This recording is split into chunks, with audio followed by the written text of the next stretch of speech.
ভবানীপুরের পর দ্বিতীয় কেন্দ্রের নাম হবে কামারহাটি বিধানসভা। 40°A আমি এক দিন 8 কিলোমিটার করে হাঁটছি। কিন্তু অভিনয় করে যাচ্ছেন কালারফুল কি করে আমি জানি না পশ্চিমবঙ্গে আর কোনো এমএলএ এরকম ভাবে আর কোনো সাধারণ মানুষের সঙ্গে মেশে কিনা। আমি লাভলি বয় হিসাবে দেখি। ও লাভলি নর্দমা পরিষ্কার হয় না, শিক্ষা চুরি হয়ে গেছে, স্বাস্থ্য চুরি হয়ে গেছে। সরকার চাইলেও চাকরি দিতে পারছে না। ভোট আমরা দিদিকেই দেবো, মদন দাকেই দেবো। সাধারণ জনগণ যেন তার সন্তানের দিকে তাকিয়ে যেন পরিবর্তনটা করে। কেউ বিপদে পড়লে পাশে দাঁড়ায়, তাই মদমিত্রই এখানে জয়। মদনদা দিদি সবুজের খেলা। উন্নয়নও চাই, পরিবর্তনও চাই। কদম কদম बढ़ाए जा खुशी के गीत गाए जा।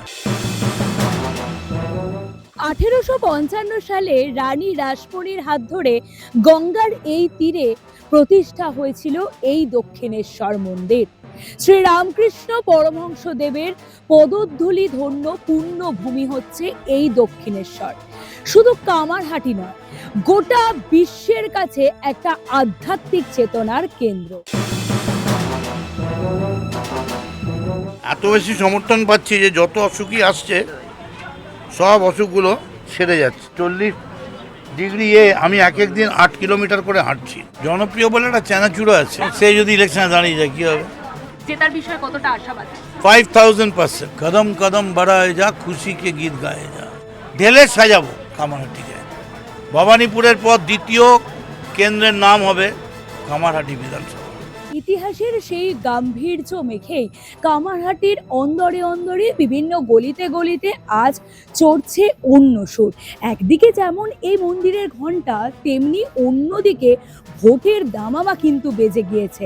তাই কামারহাটির কোন দিকে পাল্লা ভারী? উন্নয়নের জোয়ার নাকি পরিবর্তনের সুর? কি চাইছে মানুষ? পাড়ায় পাড়ায় জনমতের সন্ধানের মধ্য দিয়ে আজ কামারহাটির মানুষের মনের কথা শুনি, চলুন। এখানে ব্যবসা ট্যাবসা করেন, কামারহাটির কতটা উন্নয়ন হলো?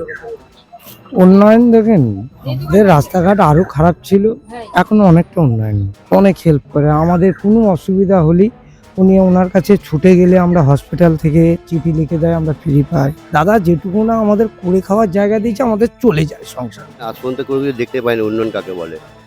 এখানে যা উন্নয়ন হয়, এখানে লোকে জিজ্ঞাসা করেন জলের পর জল, যখনই বৃষ্টি হয় রাস্তায় জল উঠে যাচ্ছে। কোনো নিকাশি ব্যবস্থাকে ভেঙে পড়েছে কামারহাটির। কালারফুল জানি না, আমাদের কাছে কালারফুল তো মনে হয় না।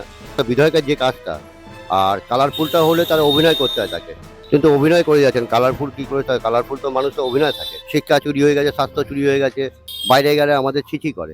সাধারণ জনগণ যেন তার সন্তানের দিকে তাকিয়ে যেন পরিবর্তনটা করে। আমরা বর্তমানে যে জায়গাটায় দাঁড়িয়ে আছি, দাদা ছিল বলে আমরা এখানে দাঁড়িয়ে দুটো কথা বলতে পারছি।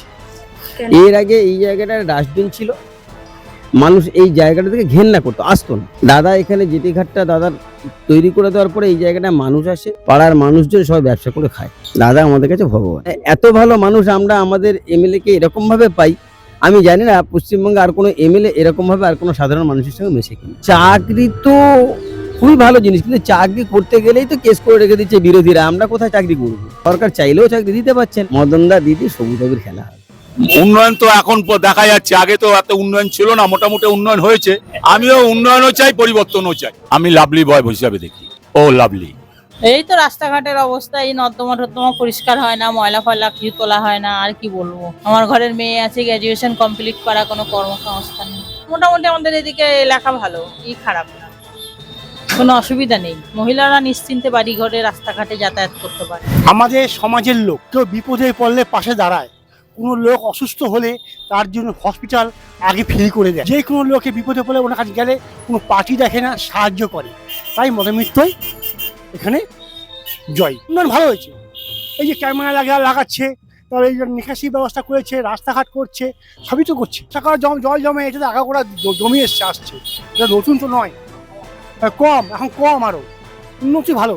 আমাদের সুবিধা মতনই আমাদের করে দিয়েছে। আমরা ছোটখাটো মানুষ তো, আমাদের ছেলে মেয়ে নিয়ে আমরা এইসব সংসার নিয়ে আমরা চাই।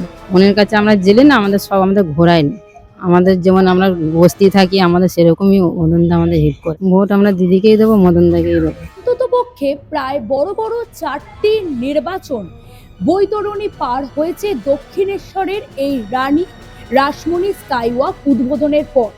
এবারের 2026-এর বিধানসভা নির্বাচনের বৈতরণীও কি পার হওয়া সম্ভব?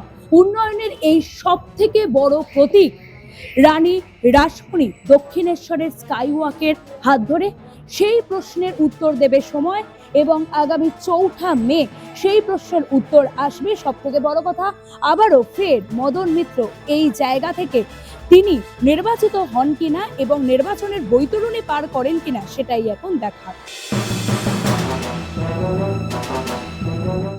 করুন রিপোর্টার সুকৃতি প্রোডাকশন, ক্লিক করুন অ্যাপের বেল আইকনে।